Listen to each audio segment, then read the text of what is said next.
जीजा आके ससुरारी में जीजा आके ससुरारी में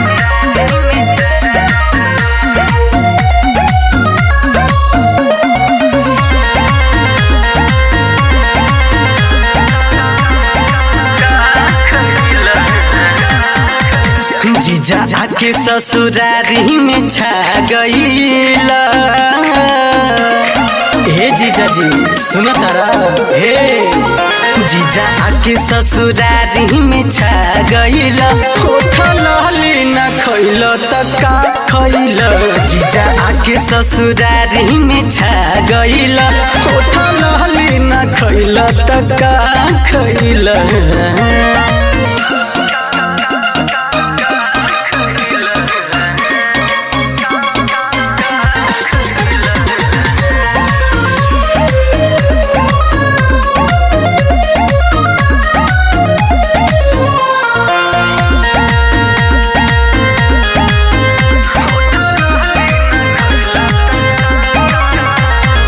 सहटी के मूड बिगाड़ता खाके बनारसी पनवा हो। ऊपर से जरदा कहरे लगरदा लागता ले ले बजनवा हो। सहटी के मूड बिगाड़ता खाके बनारसी पनवा हो। ऊपर से जरदा कहरे लगरदा लागता ले ले बजनवा हो। जवन चाही नहीं उहो तू पा गईला। जवन चाही नहीं उहो तू पा गईला।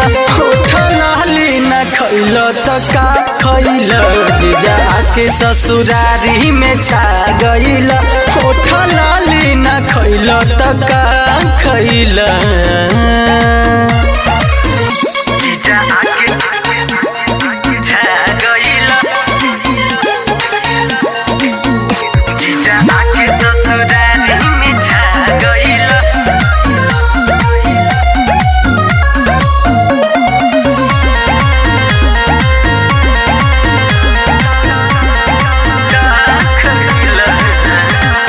कहरता मनमा खा जाई तोहके लागत तू बर्फी हो। पानी के गगरी लगही बाटे काहे पिया सन तरसी हो। बोला ए जीजा हे कहरता मनमा खा जाई तोहके लागत तू बर्फी हो। पानी के गगरी लगही बाटे काहे पिया सन तरसी हो। रवि बिरजेश हमरा तू भागईला। रवि बिरजेश हमरा तू भागईला। होठा लाली न खइलो त का खइलो। जीजा आके ससुरारी में छा गईला। होठा लाली न खइलो त का खइलो।